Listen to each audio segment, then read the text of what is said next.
इस भाई ने एक बहुत अच्छा काम कर दिया। जिन जिन लोगों को ये जानकारी नहीं थी, जो पाखंड आन उपासना में सहयोग अयोध्या में भंडारा लगाकर सतलोक आश्रम मैनेजमेंट हरियाणा ने किया, उन भाई बहनों तक इन्होंने मेरा ये वीडियो भेज दिया अपने वीडियो के माध्यम से। देखो, परमात्मा ऐसे बुद्धि भ्रष्ट करता है जीव की। परमात्मा ने इस भाई की बुद्धि ऑफ कर दी। इसकी बुद्धि को परमात्मा ने हम बाकी संगत वालों को समझाने के लिए बुद्धि भ्रष्ट कर दी। अब आप ये कहोगे कि भगत जी परमात्मा थोड़ी बुद्धि भ्रष्ट करता है, बुद्धि तो काल भ्रष्ट करता है। भाई ये समर्थ है, ये भगवान है, ये कुछ भी कर सकता है। अरे जब इसने काल की बुद्धि भ्रष्ट कर दी तो इन 2 कोटि के जीवों की क्या औकात है। जिस काल ने दुर्गा को सख्त हिदायत दे रखी है कि अगर मेरा भेद किसी को दे दिया कि मैं काल हूं, मैं कहां रहता हूं, मैं क्या करता हूं, तो मेरे से बुरा कोई नहीं होगा। और उस काल ने अपने तीनों पुत्रों ब्रह्मा विष्णु महेश को भी अपना भेद नहीं दे रखा। इतना साइलेंटली रहता वो, गुप्त रूप से सबको धोखे में रख के। और जब महाभारत के युद्ध में श्री कृष्ण जी में भूत की तरह प्रवेश करके जब वो गीता का उपदेश देने लगा, तो सतगुरु रामपाल जी भगवान ने उसकी बुद्धि भ्रष्ट कर दी। जो दूसरों को कह रहा था कि मेरे बारे में मत बताना कि मैं काल हूं, और सतगुरु रामपाल जी भगवान ने उसकी ऐसी बुद्धि भ्रष्ट कर दी, उसने खुद का ही अपना भेद खोल दिया। अध्याय 11 श्लोक नंबर 32 में कि अर्जुन, मैं काल हूं, बढ़ा हुआ काल हूं, सबको खाने आया हूं। क्यों? परमात्मा ने क्यों बुद्धि भ्रष्ट करी उसकी? आज आप और हमें समझाने के लिए। भाई और बहनों, अगर गीता में ये प्रमाण ना मिले तो हमारी बुद्धि सेट नहीं हो सकती। गुरुजी चाहे कितना ही समझा दें, लेकिन हमारे मन में ये बात नहीं उतर पाएगी कि वो काल है, वो ये सब कुछ कर रहा है। तो परमात्मा अपने बच्चों के लिए, अपने बच्चों का ज्ञान योग खोलने के लिए दूसरों की बुद्धि भ्रष्ट भी करता है। और बुद्धि भ्रष्ट उन्हीं की करता है जिनकी पहले से ही बुद्धि भ्रष्ट चल रही होती है। तो इस प्रकार इस भाई की परमात्मा ने बुद्धि भ्रष्ट कर दी कि बेटा ठीक है, जिन लोगों को नहीं पता उनको तुम बताओ, और साथ में पवन दास का वीडियो भी लगाओ एक। तो परमात्मा ने मेरा वीडियो भी लगवा दिया, जबकि ये वीडियो लगाने का तो कोई मतलब ही नहीं था, लेकिन इनकी बुद्धि ऑफ है भाई और बहनों। उसके बाद इसने मेरे परमपिता परमेश्वर सदगुरु रामपाल जी भगवान, मेरे बाप, मेरे पिता, मेरे अल्लाह, मेरे अंतिम पैगंबर का एक वीडियो लगाया है हिसार जेल से, वीडियो कॉलिंग का, जिसमें परमेश्वर अपने बच्चे के विषय में कह रहे हैं कि वो गुरुद्रोही है। भाई ये परीक्षा चल रही है, ये परीक्षा चल रही है। परमात्मा कुछ भी कह सकता है। मालिक ने क्या बताया, एक शिष्य में क्या योग्यता होनी चाहिए, एक शिष्य में क्या जो है वो गुण होना चाहिए, सत्संगों से सिखाकर सत्संगों से ही भगवान हमारी परीक्षा लेगा। जब रामानंद जी ने सुबह सुबह 4 बजे और बनारस की जो पैड़ियां थी, जो घाट की, वहां जाके लेट गए, रामानंद जी को ठोकर लगी। रामानंद जी की माला उस छोटे से बालक के गले में गिर गई और वो रोने लगा। तो रामानंद जी बोले, बेटा राम राम जप, राम राम जप बेटा, रोते नहीं, राम राम जप। यानी उन्होंने दीक्षा ले ली, सोचल छिद्र करके दीक्षा ले ली। और बाद में जब वो पंडितों का पाखंड खुलासा करने लगे तो पंडित लोग उनको पकड़ के लेके गए रामानंद जी के पास कि ये नीरू का लड़का है, आपके बारे में ऐसा बोलता है कि रामानंद जी मेरे गुरु हैं, मैंने उनसे नाम दीक्षा ले रखी है। अब रामानंद जी तो खाली ब्राह्मणों के अलावा किसी को नाम दीक्षा देते नहीं थे, शूद्रों को तो छूते भी नहीं थे। अब वहां गए, सारी बातें हुई, हम सबको गुरुजी ने बता रखा है। और रामानंद जी ने जब उनसे पूछा कि तू कौन है, तो परमात्मा ने कहा कि हे रामानंद राम हम, हे रामानंद सृष्टा में और सृष्टि हमारे तीर, दास गरीब अधर बसू मैं अविगत सत्य कबीर, हम ही अलख अल्लाह हैं कुतुब गोस और पीर, गरीब दास खालिक धनी मेरा नाम कबीर। अब रामानंद जी ने देखा रहा ये जुलाए का लड़का, नीच जाति का लड़का, और ये अपने आप को भगवान कहता है। रामानंद जी उनको गालियां निकालने लगे भगवान को ना पहचान के। गुरुदेव ने कितनी गालियां हमें बताई सत्संग में, पता नहीं क्या क्या कहा जो हम नहीं बोल सकते यहाँ पे। लेकिन उस परमात्मा ने एक सुयोग्य भगत की भूमिका निभाते हुए सारी गालियों को सहन किया और कहा कि हे गुरुदेव, आप मेरे बाप हैं, आप मेरे पिता हैं, आप मेरे भगवान हैं। आप जो मुझे गालियां दे रहे हो ना, ये भी मेरे को अमृत के समान लग रही हैं। आपको अधिकार है, आप कुछ भी कह सकते हो, आप अपने बच्चे को, आप मेरे पिता हो। तो परमात्मा ने वो सत्संग करके आप और हमें समझाना चाहा, गधों को समझाने के लिए ये बातें नहीं बताई। ये बातें आप और हमारे लिए बताई कि बच्चा परीक्षा तुम्हारी भी होगी, और जो जो बातें आज मैं सत्संग में जिक्र कर रहा हूं इन्हीं के आधार से तो तुमने एग्जाम देना पड़ेगा। तो भाई दास की वही परीक्षा चल रही है आज मेरा बाप, मेरा भगवान, मेरा पिता मेरे को गुरुद्रोही कहे, चाहे गुरुमुखी कहे, चाहे राजा कहे, चाहे रंक कहे, चाहे गधा कहे, चाहे कीड़ा कहे, ये मेरा बाप है, मेरा महबूब है, मेरी आत्मा का पति है, परमेश्वर है, परमात्मा है। ये मेरे शरीर का हर एक हिस्सा है, मेरी आत्मा है, मेरा परमात्मा है। और ये चाहे मुझे बढ़वा कहे, चाहे गुंडा कहे, चाहे लफंगा कहे, चाहे हरामखोर, हरामजादा, नीच, कमीण, कुछ भी कहे, इनको अधिकार है। और जितना ये मेरे बारे में इस प्रकार से बोलते हैं मेरे अंदर उतना ही उत्साह उत्पन्न होता है, उतना ही मेरा विश्वास बढ़ता है कि परमेश्वर ने इस परीक्षा के लिए इस कुत्ते को निमित्त बनाया। परमात्मा ने इस लाखों की संगत की ज्ञान आधार से परीक्षा लेने के लिए इस पवन दास, इस कुत्ते को निमित्त बनाया भगवान ने। ये भगवान, इस दुनिया की सबसे बड़ी फिल्म में जो आने वाले समय में पूरी दुनिया देखा करेगी, वर्ल्ड की सबसे बड़ी फिल्म, हॉलीवुड बॉलीवुड तो कुछ नहीं है, ऊंट के मुंह में जीरे के बराबर। वर्तमान में जो ये फिल्म बन रही है 2014 के बाद से, इस फिल्म को आने वाले समय में देवी देवता भी देखा करेंगे। और उस फिल्म में परमात्मा ने इस कुत्ते को, इस पवन दास को हीरो का रोल दिया भगवान ने। मैं तो मर जाऊं अपने भगवान के चरणों पे, मेरे खून का टपका टपका मैं तो अपने गुरु जी के चरणों में न्योछावर कर दूं, टपका टपका। एक आदेश मेरा भगवान मुझे देखे तो देखे। ये दास तो इस कदर अपने भगवान पे समर्पित है, तो मुझे तो बड़ी खुशी होती है, मुझे बड़ी प्रसन्नता होती है, क्योंकि परमात्मा मुझे अंदर से हिम्मत देता है कि बेटा क्या खेल चल रहा है, ये परीक्षा है। इन्होंने मेरे ऊपर मुकदमा करवाया गुरुजी का नाम लेके, गुरुजी को उल्टा सीधा कह के, उस अंतर्यामी भगवान को आम व्यक्ति मान के मेरे ऊपर मुकदमा करवाया। गुरुजी को मेरे मुकदमों में इन्होंने जो है वो गवाह बना दिया। मेरा बाप है, मैं जेल में गया तब लोग मुझे कहने लगे, रे तू रामपाल के गुण गा रहा है और रामपाल ने तेरे को जेल में भेज दिया। मैंने कहा भैया तुम नहीं जान सकते इस रहस्य को, वो मेरा भगवान है, वो चाहे मुझे सूली तोड़ दे, चाहे मुझे फांसी तोड़ दे, तो भी मेरे लिए मेरा बाप है, मेरा परमात्मा है। -1 करोड़ % भी इस कुत्ते के मन में अपने गुरुजी के प्रति दोष पैदा नहीं हो सकता। अरे भगवान अगर मारेगा तो भी ठोर ठिकाने छोड़ेगा। वो कहते हैं ना, अगर खुद का भाई अगर मारेगा तो मार के छाया में पटक के जाएगा। इतना प्यार प्रेम, इतनी मोह ममता होती है। अगर खुद का भाई अगर मार भी देगा तो छाया में पटक के जाएगा। तो भाई ये तो भाई थोड़ी है, ये तो बाप है, बाप। अरे ये अगर मारेगा तो सीधा सतलोक में बैठाएगा, सीधा सतलोक में। और हमने तो सतलोक जाना और मर के जाएंगे, तो भाई इससे बड़ा सौभाग्य और क्या हो सकता है मुझ पवन दास का। इसलिए भाई पवन दास को हिम्मत मिलती है। ये वीडियो भी आपको सुनाऊंगा, वरना लोग कहेंगे कि अपने मतलब का सुना रहा। नहीं, आप इस भाई का पूरा वीडियो देख लेना इसके चैनल पे, एज इट इज 1 सेकंड का भी नहीं काटा दास ने। तो ये लीलामय रूप में, इस परीक्षा के रूप में परमात्मा दास को कह रहे हैं, दास को डांट रहे हैं, दास को फटकार रहे हैं।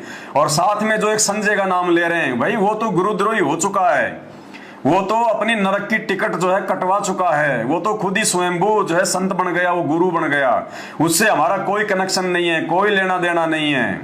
उसके साथ में झूठा मैनेजमेंट वाले हमारे नाम को जो है वो घसीटते हैं अपने स्वार्थ के लिए। पवन अलग है, संजय अलग है।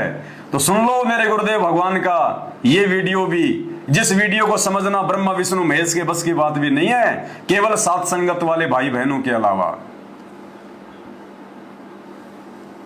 करता हूँ, आशीर्वाद देता हूँ और निर्देश देता हूँ कि संजय दिल्ली वाला और पवन जयपुर वाला, ये दोनों हमारे मिशन के विरुद्ध चल रहे हैं। इनको वर्षों पहले गुरुद्रोही घोषित कर दिया था। एक यहाँ से फोन सुविधा है मेरे को प्राप्त है, उसमें मैंने मैसेज भेजा था अपने घर पे और कहा था कि सारी संगत को भेज दो। उस ऑडियो को सब जगह भेजा गया। इन दोनों दुष्टों ने उसको झूठा बताया था। आपको ये भी बताना चाहता हूँ कि ये मैनेजमेंट मेरे द्वारा बनाया गया है, मेरे आदेश निर्देश ये सब कार्य कर रहा है और एक पैसे का हिसाब मेरे पास है। क्या कह रहे हैं परमात्मा? ये परीक्षा है कि ये मैनेजमेंट मेरा ही बनाया हुआ है। और उधर सन 2014 बरवाला कांड के बाद अभी मैंने आपको जो वीडियो दिखाया उसमें परमात्मा ने मैनेजमेंट को रिजेक्ट कर दिया कि ये समिति मेरी नहीं है। फिर क्या कह रहे हैं परमात्मा आगे कि ये मैनेजमेंट मेरा ही बनाया हुआ है और मेरे ही दिशा निर्देश से सारे काम कर रहा है। भाई और बहनों, अब ये परीक्षा है कि कितनी मंदबुद्धि आत्माएं गुरुदेव की इन बातों पर विचार किए बिना, अपना विवेक लगाए बिना, ज्ञान को आधार बनाए बिना और ऐसे के ऐसे मान लेंगी। परमात्मा ने कहा जब तक ना देखे निज नैना तब तक ना माने गुरु के बहना। और गुरु यदि आपको साक्षात आदेश भी दे दे और वो आदेश यदि गुरु जी के ज्ञान से मेल नहीं खा रहा है तो परमात्मा ने ये नहीं कहा कि आंख बंद करके फॉलो कर लेना। परमात्मा कहते हैं उसके ऊपर विचार विमर्श करना, वो परीक्षा होगी, परीक्षा। आगे आपको वो वीडियो भी दिखाएंगे, वीडियो भी सुनाएंगे आपको कि कैसे अपने गुरु जी के आदेशों के ऊपर विवेक लगाना होता है।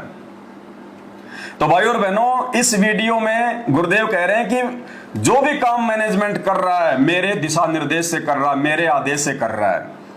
तो भाई परमात्मा अपने ही वचनों को कैसे तोड़ेंगे? अरे जो भक्ति विधान परमात्मा ने 27 साल से सत्संग कर करके बना दिया, वो सत्संगों में रिकॉर्ड हो चुका है।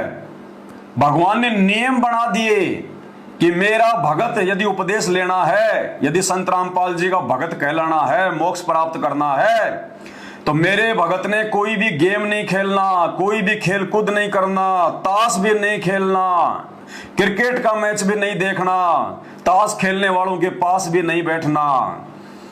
और दूसरी तरफ भगवान हमारी परीक्षा के लिए जेल से इस वीडियो में क्या कह रहे हैं कि मैनेजमेंट जो भी कुछ कर रहा है मेरे आदेश से कर रहा है। तो भाई सतलोक आश्रम मैनेजमेंट ने तो गांव धनाना, जिला सोनीपत हरियाणा में 50 लाख रुपए से धनाना गांव वालों के लिए बैडमिंटन का स्टेडियम बना दिया, स्टेडियम। तो क्या वो भी सतगुरु रामपाल जी भगवान के आदेश से हो रहा है? अरे होगा आदेश से, हमें कोई लेना देना नहीं है, लेकिन हमें आदेश नहीं दिया भगवान ने। जिनको आदेश दिया वो मानो, जो आदेश लेके आया है वो करो, वो उसकी परीक्षा है। लेकिन हमारी परीक्षा क्या कहती है? हमारी परीक्षा ये कहती है, गुरुदेव का ज्ञान आधार ये कहता है कि आपने किसी भी दूसरे या तीसरे व्यक्ति की उस बात को बिल्कुल भी स्वीकार नहीं करना है जो बात उस व्यक्ति के मार्फत आपको बताई जा रही है कि आपके गुरुजी ने यह आदेश दिया है, आपके गुरुजी ने आपके लिए यह आदेश दिया है। हमने केवल अपने गुरुदेव के द्वारा साक्षात जो आदेश दिया जाए, भगत का यह कर्तव्य है कि उसने उसी को मानना होता है। और यदि कोई हमारे गुरुजी की गैर हाजिरी में उनका नाम लेकर आदेश दे रहा है तो भक्ति विधान फिर यह कहता है, तत्व ज्ञान यह कहता है कि जो आदेश आपको दिया जा रहा है आपके गुरुजी के नाम से, उस आदेश को आप अपने गुरुजी के सत्संगों से मेल करो कि आपके गुरुजी के सत्संगों से वो आदेश मेल खा रहा है या नहीं खा रहा है। अगर आपके गुरुजी के सत्संगों के या आपके गुरुजी के नियमों के विरुद्ध वो आदेश है तो वो आदेश उस भगत ने हरगिज नहीं मानना, चाहे ब्रह्मा विष्णु महेश आके क्यों ना दें। तो भाई ये जो वीडियो में बोला जा रहा है कि मैनेजमेंट जो भी कुछ कर रहा है मेरे आदेश से कर रहा है, और दूसरी तरफ उसी मैनेजमेंट ने गुरुजी के नियमों के खिलाफ, भक्ति के खिलाफ, गुरुजी के सत्संगों के खिलाफ और धनाना गांव में बैडमिंटन खेलने के लिए 50 लाख का स्टेडियम बना दिया। कभी बीजेपी को वोट डलवा रहा है तो कभी कांग्रेस को वोट डलवा रहा है जो परमात्मा के सत्संगों के खिलाफ है। राजस्थान के पुलिस एनकाउंटर में मारे जा चुके गैंगस्टर, हिंदी में कहते हैं गुंडा, आनंदपाल सिंह की सीबीआई जांच का समर्थन, और राजस्थान के अजमेर में राजपूत करणी सेना की रैली में 5 लाख रुपए का चेक सतलोक आश्रम के द्वारा उनको दिया जाता है। ये मर्यादाओं के खिलाफ है। और एक संत, एक जगत गुरु, वो परमात्मा अगर गैंगस्टरों का सपोर्ट करेगा तो भक्ति क्या आसाराम करवाएगा? ये परीक्षा है, परीक्षा। भाई इस परीक्षा में अब की बार हमें फेल नहीं होना है। परमात्मा ने ज्ञान अगर ढंग से ठोक बजा के दिया है तो परीक्षा भी वर्तमान में ठोक बजा के लेगा। तो परमेश्वर का ये जो वीडियो है ये वो परीक्षा है, वो परीक्षा। अब ये तो अंतर्यामी है, इनको तो सब कुछ पता है। भाई एक बात बताओ, परमात्मा अंतर्यामी है, जानी जान है, सब कुछ जानने वाला है, लेकिन लीला क्या करता है परमात्मा? हम जब आश्रम में जाते हैं तो गुरुदेव हमसे पूछते हैं बेटा तेरा नाम क्या है? क्यों भाई? भगवान है, परमात्मा है, तो क्या इनको हमारे नाम का नहीं पता? इनको तो हमारे असंख्य जन्मों के नाम का पता है। फिर भी परमात्मा एक आम व्यक्ति की लीला करता है कि बेटा नाम क्या है। कोई व्यक्ति जाके इनके सामने रोता है तो ये अंतर्यामी भगवान सब कुछ जानने वाला उससे पूछेगा कि बेटा क्या दुख है, क्या तकलीफ है बेटा। एक समय की बात है, सन 2014, जब मैं भी गुरुदेव के दर्शन करने के लिए लाइन में लगा हुआ था और वहीं खड़ा हुआ था जहां पे परमात्मा जी दर्शन जो है देते हुए जो है आगे बढ़ रहे थे। तो मेरे बराबर में एक कोई जो है लड़का था, वो रो रहा था और हम दोनों का नंबर आ गया। वो मेरे से पहले था, उसके बाद में मेरा नंबर था, तो वो रोने लगा जोर जोर से। तो गुरुदेव भगवान ने पूछा बेटा क्या बात है, क्या तकलीफ है, बता बेटा। गुरुदेव ने उससे 4 बार पूछा, लेकिन वो लड़का ज्यादा दुखी था, वो रोता रह गया, उसने बताया नहीं। तो ये भगवान भी आगे बढ़ गया, ये भगवान जानी जान अंतर्यामी भी आगे बढ़ गया, क्योंकि ये जो लीला करता है वो पूरी करता है। तो आज ये परमात्मा होते हुए एक आम संत, आम व्यक्ति की लीला कर रहा है तो पूरी करेगा। भाई आपने बताना पड़ेगा क्या दुख है, क्या तकलीफ है। तो बताइए, परमात्मा तो एक आम व्यक्ति की भूमिका कर रहे हैं, आम व्यक्ति की लीला कर रहे हैं, और 2014 बरवाला कांड के बाद जेल में जाके बैठ गए। अब भाई बाहर संगत में पवन दास क्या कर रहा है, मैनेजमेंट क्या कर रहा है, दूसरे लोग क्या कर रहे हैं, इस बात का एक आम व्यक्ति की लीला के तहत संत रामपाल जी को क्या पता। उनको तो जैसा जेल में बताया जाएगा वो तो वैसा ही जवाब देंगे। अब जेल में कोई पवन दास तो मिलने जाता नहीं है, क्योंकि देशद्रोह का मुकदमा है, बहुत बड़ा मुकदमा है। देशद्रोह के मुकदमे में भक्तों को तो मिलने दिया नहीं जाता। कौन मिल सकता है? या तो उनके जो ब्लड जो रिलेशन वाले हैं, बेटा बेटी भाई बंधु, वो मिल सकते हैं, या फिर भाई इनके जो वकील हैं वो मिल सकते हैं। अब भाई वो भाई बंधु तो मेरे खिलाफ हैं, इनके बेटा बेटी तो मेरे खिलाफ हो रहे हैं, वो वकील ही तो मेरे खिलाफ हैं। तो भाई इनके भाई बंधु, बेटा बेटी, रिश्तेदार और वो वकील पवन दास की अच्छी बातें क्यों बताएंगे? पवन दास तो उन सबके पाखंड की पोल खोल रहा है, उनके अज्ञान का पर्दाफाश कर रहा है। इसलिए इन्होंने गुरुजी को भगवान ना समझ के, परमात्मा ना समझ के, आम व्यक्ति समझकर, क्योंकि हरियाणा में कहावत है कि दीपक के नीचे हमेशा अंधेरा रहता है। अरे भगवान को दूर दूर के भगत जान जाएंगे, पहचान जाएंगे, समझ जाएंगे ज्ञान से, लेकिन 24 घंटे भगवान के साथ रहने वाले धोखा खा जाते हैं। घर का जोगी जोगना, बाहर का जोगी सिद्ध। जिस घर में डॉक्टर होता ना, भले कितना अच्छा डॉक्टर हो, लेकिन उस घर के जो मेंबर होते हैं जब कभी वो बीमार पड़ जाते हैं तो उनको अपने घर वाले डॉक्टर पे विश्वास नहीं होता, और बाहर के लोग उस डॉक्टर का नाम सुन के अपना इलाज करवा के स्वस्थ हो जाते हैं।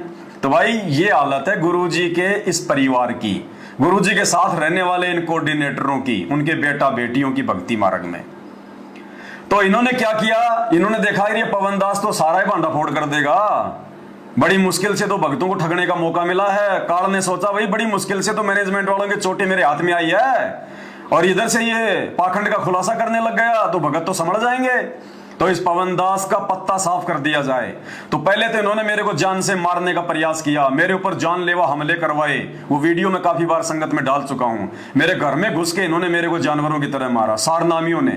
मध्य प्रदेश में गया तो वहां का स्टेट कोऑर्डिनेटर विष्णु साहू, वो अपने 8-10 साथियों को लेके आ गया, तलवार वगैरह लेके।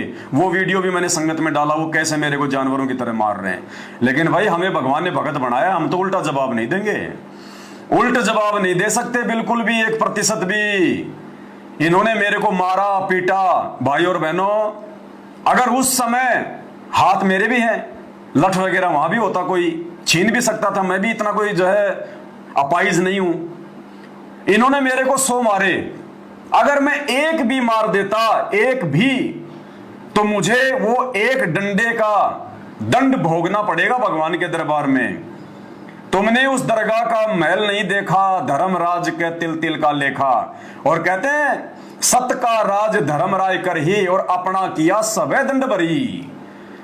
वो मैनेजमेंट भले 100 का दंड भोगेगा, लेकिन मुझ पवन दास को भी निर्दोष होते उस एक मार का दंड भोगना पड़ेगा मालिक के विधान अनुसार। और यदि मैंने उल्टा हाथ उस समय यदि मैंने वो किया होता, उसी समय मेरी मर्यादा टूट जाती, मैं भगवान की वाणी को लांघ जाता। क्या कि आवत गाड़ी एक है उल्टा होय अनेक, कहे कबीर ना उल्टी रहे एक की एक। मालिक ने तो गाड़ी भी वापस देने से मना किया है, फिर मैं इनको डंडा कैसे मार देता।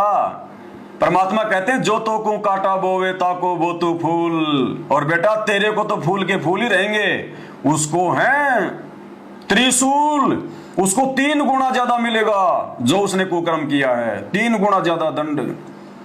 तो भाई मालिक ने ज्ञान देके खड़ा किया है, इसलिए हम गलती नहीं कर सकते। तो भाई इसलिए इन लोगों ने पहले मेरे को मारा पीटा हर प्रकार से संगत में, फिर मेरे को इन्होंने क्या किया कि इस पवन दास को संगत से बाहर करवा दो, क्योंकि पवन दास के वीडियो देख देख के लोग मैनेजमेंट की बातों पर यकीन नहीं कर रहे थे। गुरुजी का भाई समझा के थक गया, गुरुजी के बेटा बेटी समझा के डरा के धमका के संगत को थक गए, उनका हर दाव फेल हो गया, उनके वचन की शक्ति समाप्त है। लास्ट दाव इन लोगों ने चला कि क्यों ना हम इस पवन दास को गुरुजी के माध्यम से संगत से बाहर करवा दें, क्योंकि अब संगत यदि किसी की बात मानेगी तो गुरुजी की मानेगी।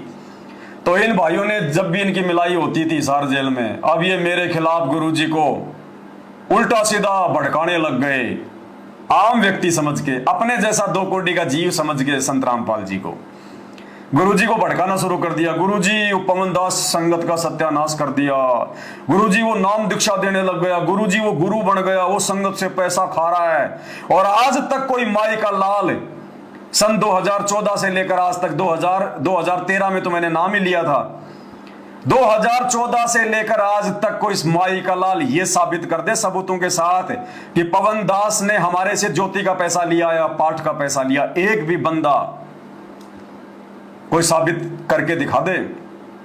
अब इन्होंने गुरुजी को आम व्यक्ति समझ के जेल में जाके उनको भड़काना शुरू कर दिया। अब भाई लीला चल रही है, परीक्षा तो होनी है। तो परमात्मा ने कहा अच्छा ऐसी बात है, उस नालायक ने ऐसा काम करना शुरू कर दिया, तो भाई ऐसा काम करने वाला तो मेरा शिष्य नहीं हो सकता, मेरा भगत नहीं हो सकता, वो तो गुरुद्रोही है, वो तो गुरुद्रोही है, मेरा भगत नहीं हो सकता। तो इस बात को इन मैनेजमेंट वालों ने संगत में गुरुजी का आदेश बता के पारित कर दिया कि पवन दास गुरुद्रोही, पवन दास गुरुद्रोही। अब संगत की परीक्षा भाई, ये तो संगत की परीक्षा है, तो संगत ने विचार करना चाहिए था कि भाई गुरुजी को क्या पता, गुरुजी तो जेल में बैठे हैं, गुरुजी को क्या पता कि पवन दास गुरुद्रोही है, पवन दास नाम देने लग गया, गुरुजी बाहर आके थोड़ी देख रहे हैं। तो गुरुजी को बताया किसने? हाँ यार गुरुजी के परिवार वाले जाते हैं मिलने के लिए, तो परिवार वाले तो झूठ भी बोल सकते हैं परमात्मा को, वो तो गुमराह भी कर सकते हैं उनको आम व्यक्ति समझ के। तो संगत ने फिर विचार करना चाहिए था कि भाई गुरुद्रोही की क्या परिभाषा है। गुरुजी ने सत्संगों में यह भी बता रखा है कि गुरुद्रोही कौन होता है, लक्षण क्या होते हैं। गुरुद्रोही गुरुद्रोही सब कोई कहे, गुरुद्रोही न जाने कोई, और जो अपने गुरु से बैर ईर्ष्या करे गुरुद्रोही कहावे सोई। तो भाई अगर पवन दास गुरुद्रोही है तो जरूर उसने गुरुद्रोही वाले काम किए होंगे, गुरुजी को गालियां निकाली होंगी, है उल्टा सीधा गुरुजी को बोला होगा। तो चलो पवन दास के वीडियो देखते हैं। तो इस नादान संगत ने पवन दास के वीडियो देखने चाहिए, और वीडियो देखने के बाद इनको विचार करना चाहिए कि गुरुजी के सत्संग रूपी परिभाषा के अनुसार पवन दास गुरुद्रोही है या गुरुजी को आम व्यक्ति समझकर पवन दास के खिलाफ गुमराह करने वाले ये सतलोक आश्रम मैनेजमेंट वाले गुरुद्रोही हैं। लेकिन संगत भी फेल हो गई, संगत ने भी बुद्धि विवेक का इस्तेमाल नहीं किया, गांधारी बन गई, आंखों पे काली पट्टी बांध ली कि हम तो मरेंगे सो मरेंगे सनम, तुमको भी ले मरेंगे। कुछ एक आत्माओं पे भगवान की दया हुई जिनको सत्सेवक कहते हैं, उन आत्माओं ने बुद्धि विवेक का इस्तेमाल किया, गुरुजी के सत्संगों को आधार बनाया। वो किसी की देखा देखी में नहीं चले, उन्होंने देखा कि भाई हम तो भगवान के लिए घर से निकले हैं, अरे हमें ना मैनेजमेंट चाहिए, ना हमारे को पवन दास चाहिए, ना हमें मैनेजमेंट पार करेगा, ना हमें पवन दास पार करेगा, हमें तो गुरुजी पार करेंगे। और अगर कोई भगत अच्छी बात बताता है, हमारे विश्वास को बढ़ाता है, तो हम तो उसकी संगति करेंगे, हम तो उसकी बात मानेंगे, क्योंकि गुरुजी ने सत्संग में कह रखा है यदि कोई पुराना भगत है अच्छी अच्छी ज्ञान की बातें बताता है तो उनको फॉलो करो। तो ये संगत ने विचार करना चाहिए था कि पवन दास कौन है, ऐसा क्यों उसको गुरुद्रोही कर दिया गया, ऐसा उसने क्या कर दिया। भाई संगत डायरेक्ट अगर अपने गुरुजी से मिलके सुन ले कि पवन गुरुद्रोही है, जब तो संगत ने मेरे वीडियो देखने की जरूरत नहीं है। डायरेक्ट ये ऑडियो वीडियो सुन के नहीं, ये तो काल का जाल है, ये तो भाई साहब काल का जाल है। एक फिल्म में चार जो है धर्मेंद्र होते हैं, एक फिल्म में डबल रोल होता है अमिताभ बच्चन का, एक बाप और एक बेटा, दोनों की एक जैसी शकल, दोनों आपस में बातें करते हैं। ये काल का षड्यंत्र है, ये कलयुग है, मशीनरी युग है। ये ऑडियो वीडियो के माध्यम से हम वो नहीं कर सकते जब तक साक्षात आप अपने गुरुजी से मिलके ना जान लो कि कौन गुरुद्रोही है कौन सही है।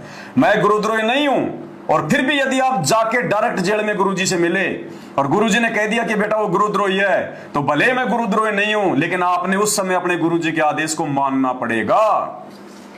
और आपके गुरुजी के नाम से उनके ऑडियो वीडियो दिखा के चाहे कोई लाख कुछ कहे, अध्यात्म इसकी इजाजत नहीं देता है कि किसी की देखा देखी। अरे कोई आदमी कह रहा है तो मोबाइल भी तो कह रहा है, मोबाइल कौन सा अपना गुरुजी है। जैसे कोई भगत कह रहा है कि भाई पवनदास गुरुद्रोही गुरुजी ने कह दिया, तो उसकी बात हम क्यों मानेंगे ऐसे, वो कोई हमारा वो गुरु है क्या। तो ऐसे ये मोबाइल कह रहा है, तो मोबाइल हमारा कोई जो है गुरु है क्या। अब मोबाइल में कौन बोल रहा है। अरे गुरुजी ने कहा कि अगर मैं सामने हूं तो मेरे को दंडवत प्रणाम करो। अब मोबाइल को हम कैसे दंडवत प्रणाम करेंगे भाई। तो ये बुद्धि विवेक की संगत की भाई बहनों ये परीक्षा थी, और परमात्मा ने इस दास को निमित्त बनाया इस परीक्षा के लिए, गुरुदेव भगवान ने। अरे भैया गुरुद्रोही क्या होता है तुमने देखे नहीं, तुमने गुरुद्रोही। अरे गुरुद्रोही अगर देख लो ना तो तुम्हारे को 4 दिन तक खाना भी अच्छा नहीं लगेगा। वो तुम्हारे गुरुजी के खिलाफ इतना उल्टा सीधा गाली गलौज पता नहीं क्या क्या बोलेगा। हरियाणा में जाके कभी गुरुजी का जिक्र करना, कभी हिसार में जाओ, कभी जाओ रोहतक में, सोनीपत में, तो वहां पे संत रामपाल जी का जिक्र करना कि संत रामपाल जी भगवान है, ये परमात्मा है, ये राम के राम है। फिर तुम्हें पता चलेगा कि गुरुद्रोही कौन होता है। जब वो गालियां निकालेंगे तुम्हें और गुरुजी को, तब पता चलेगा कि गुरुद्रोही क्या होता है। तो भाई ये संगत की परीक्षा है, इस दास की परीक्षा है, मेरे सत्सेवक भाई बहनों की परीक्षा है, और उधर से उस मैनेजमेंट की परीक्षा है। अब इसका रिजल्ट आएगा भाई बहुत जल्दी, और रिजल्ट आने के बाद में लोग रोएंगे सर पे हाथ रख के रोएंगे कि हम इतने मूर्ख क्यों बने रहे। अरे भगवान ने सोशल मीडिया दे रखी थी। अगर मैनेजमेंट ये कहता है कि पवन दास के वीडियो देखोगे, उसकी संगति करोगे तो नामखंड हो जाएगा, तो हम संगति नहीं करेंगे। लेकिन मोबाइल में तो अपने घर पे देख सकते हैं, रात को देख लेंगे। कौन सा मैनेजमेंट तुम्हारे पास में बैठा हुआ है। इस मोबाइल में तो आते हैं पवन दास की वीडियो, फेसबुक पेज ओपन करो, पवन दास इज लाइव, देखो वीडियो। कह कबीर सोई जन मेरा जो नीर गिर का करे निवेरा। लेकिन भाई सब के सब गांधारी बन के बैठ गए, और अब सबकी मर्यादा खंडित करवा दी इस मैनेजमेंट ने। सबकी मर्यादा, स्टेडियम बना के, अयोध्या में भंडारे लगा के, राजनीति करवा के। राजनीति से गंदा काम तो दूसरा भक्ति मार्ग में है ही नहीं। आन उपासना में सहयोग करवा के, गैंगस्टरों की सीबीआई जांच करवा के, भक्तों के दान का 11-11 लाख रुपए जाट आरक्षण में दे दिया। गैंगस्टर आनंदपाल की सीबीआई जांच में 5 लाख दे दिया। वो तुम्हारे पैसे का भंडारा करेंगे। अरे वो राजपूत मूंछों के लगा के तावर, वो शराब पिएंगे, बियर पिएंगे, होटलों में जाएंगे। वो जाट आरक्षण समिति वाले वो हुक्का पिएंगे, तंबाकू पिएंगे। सबकी मर्यादा खंडित करवा दी, सबकी मर्यादा, तुम्हारे दान धर्म का सबका दुरुपयोग करवा दिया। क्यों? क्योंकि तुम लोगों ने ज्ञान को आधार ना बना के इस परीक्षा के टाइम में उन कुपात्रों पर आंख बंद करके विश्वास कर लिया। तुमने उन कुपात्रों को ज्योति पाठ और दान का पैसा दिया। आने वाले समय में ये जो युग परिवर्तन 2028 शुरू हो चुका है, जगत वालों से ज्यादा दुर्गति संत रामपाल जी के भक्तों की होगी, जिन्होंने गांधारी बनने का सबूत दे दिया है। तो भाई ये परीक्षा चल रही है, तो इस वीडियो के ऊपर ये विश्लेषण करना दास के लिए बहुत जरूरी था, क्योंकि ये मेरा भगवान है, मेरा परमात्मा है। ये मुझे कुछ भी कहे, चाहे मैं गुरुद्रोही हूं या नहीं हूं, लेकिन मैं इनका हूं, इनका। और जब कोई इनका हो जाता है, उसी को ये बोलता है। ये काल के जीवों को नहीं डराता, काल के जीवों को नहीं धमकाता, काल के जीवों को कभी डांट नहीं मारता भगवान। भगवान उसी को डांट मारेगा जिससे भगवान प्यार करता है, सबसे ज्यादा जिससे प्यार करता है। अरे आप अपनी पत्नी को धमकाओगे, मान लीजिए कभी आपका मूड खराब हो गया या और कोई बात हो गई, तो आप अपनी पत्नी के ऊपर गुस्सा निकालोगे, आप अपनी पत्नी को डांटोगे, धमकाओगे, या आप जो है मतलब पड़ोसी की पत्नी को जाके धमकाओगे। अगर पड़ोस वाली को धमका दिया ना तो शाम पहले मुकदमा तैयार है, तुम्हारा मुंह फोड़ देंगे। अपनी वाली को चाहे कभी भी धमका लो, कभी भी कुछ कह दो, वो बेचारी कुछ नहीं कहती, क्योंकि उसने तो उसके साथ में रहना है। तो इसी प्रकार भाई परमात्मा जो है वो काल के जीवों को नहीं छेड़ता, वो काल के जीवों को कुछ नहीं कहता। काल के जीवों को तो परमात्मा वो जैसा कहेंगे वैसा हाँ करके, हाँ ठीक है ठीक है ठीक है, कर लो कर लो, उनको तो वो खुश रखता है। अगर वो काल के जीव नाराज हो गए तो संगत का सत्यानाश कर देंगे। आज अगर मैनेजमेंट नाराज हो गया, गुरुजी ने अगर सीधा सीधा कह दिया अंतर्यामी भगवान ने कि गधो तुमने क्या कर दिया, अरे नालायको, अरे हराम खोरो, तुमने ये अनुपासना में सहयोग कर दिया, मैंने कौन से दिन कहा था कि तुम जाके अयोध्या में जो है तुम वो भंडारा करो, अरे नालायको तुमने तो पाखंड पूजा को बढ़ावा दे दिया। अरे ये वैष्णो देवी, केदारनाथ, बद्रीनाथ, हरिद्वार तो मेरे रहते सहते भी थे। जब मैं आश्रम में था उस समय भी तो वहां पे मेले लगते थे, उस समय तो मैंने कोई भंडारा नहीं लगवाया। अरे मेरे रहते सहते भी तो हरियाणा में इतने गैंगस्टर हैं, इतने माफिया हैं, उनके एनकाउंटर होते थे। मैंने तो कभी नहीं कहा तुम भक्तों से कि जाके उनको 5 लाख रुपए दो, उनकी सीबीआई जांच का समर्थन करो। अरे नालायकों, मेरे आश्रम में रहते सहते भी तो हरियाणा में जाट आरक्षण होते थे। मैंने तो कभी भी नहीं कहा तुमसे कि जाके तुम उनके धरनों में 11-11 लाख रुपए दो, तुम उनका सहयोग करो। है अरे नालायकों, मैंने तो कभी नहीं कहा कि तुम बीजेपी को वोट दो और तुम कांग्रेस को वोट दो। 28 साल हो गई, आज तुमने ये क्या कर दिया। तो ये मैनेजमेंट वाले ये काल के जीव हैं और कहते हैं काल को जीव कहीं नहीं माने, कोट सुने जो ज्ञाना। और जैसे आग और जैसे लाख अग्नि में पिंगले, बिछुड़ते काट समाना। कोटि वर्ष करो संगत संतों की, पत्थर का जल में क्या बीजे। एक चंदन बन में रंग ल्या दे, पस बांस बिटम्बी ना सीजे। और परमात्मा कहते हैं जैसे सर्प चंदन लिपटाई, तन भया शीतल पर विष नहीं जाई। जैसे अग्नि काष्ठ के माही, व्यापक है पर दिखत नाही। ऐसे काम देव प्रचंडा, व्यापक सकल दीप नौखंडा। परमात्मा कहते हैं जैसे लकड़ी होती है, काठ है, उसके अंदर क्या होती है, आग होती है बहुत भयंकर। आप उसको माचिस लगाओ, धधक धधक के वो लकड़ी जलेगी। वो आग उसके अंदर ही थी, लेकिन माचिस के लगे बिना वो दिखाई नहीं दे रही थी। इसी प्रकार ये काल के जीव हैं, जितने भी ये मैनेजमेंट वाले, गुरुजी के बेटा बेटी, भाई बंधु रिश्तेदार, ये कोऑर्डिनेटर, सब के सब ये काल के जीव हैं। और इन काल के जीवों को जरा सा छेड़ दो, फिर देखो आप इनकी हरकत जो इन्होंने की है संगत में। तो भगवान को पता है कि ये काल के जीव हैं, इनको छेड़ना उचित नहीं है, नहीं तो संगत में आग लगा देंगे। संगत माही कुसंगत उपजे, जैसे बन में बास, आप घिस घिस आग लगा देकर बन खंड का विनाश। तो परमात्मा इनको पुचकार पुचकार के अपना काम निकाल रहे हैं कि बच्चों अभी मेरी संगत नादान है, ज्ञान को आधार बना नहीं रही साथ संगति के अलावा, और अगर मैंने तुम्हें कुछ कह दिया तो तुम तो मेरी सारी संगत की ऐसी की तैसी कर दोगे। इसलिए परमात्मा अपने उसी बच्चे को धमकाता है जिस बच्चे पे भगवान को विश्वास होता है कि ये मुझे समझ गया, मुझे पहचान गया, ये मेरे हर संकेत को जानने लग गया, मेरा बच्चा मुझे छोड़ के नहीं जाएगा, मेरी बातों का वो बुरा नहीं मानेगा, उल्टा भाई बहनों को समझाएगा। इसलिए मेरा बाप मुझे गुरुद्रोही कह रहा है और मुझे स्वीकार्य है। ये मुझे लाख बार कहे मुझे स्वीकार्य है। मुझे उतना ही मजा आता है, उतना ही आनंद आता है जब जब मैं इनके मुख कमल से सुनता हूं गुरुद्रोही गुरुद्रोही गुरुद्रोही। तो ये वीडियो भी आप सुन लो, नहीं तो भाई कहेगा कि पवनदास ने मतलब की चीज नहीं सुनाई। और एक पैसे का हिसाब मेरे पास है, और ये जो मेरी ओर देखो और इस गंदे लोग से निकलो। ऐसे काल के दूत तो बहुत आएंगे, संगत माए को संगत उपजाए, जैसे बड़ में बांस, ये बांस उगे रामखोर, आग लगाएंगे मेरी संगत में। और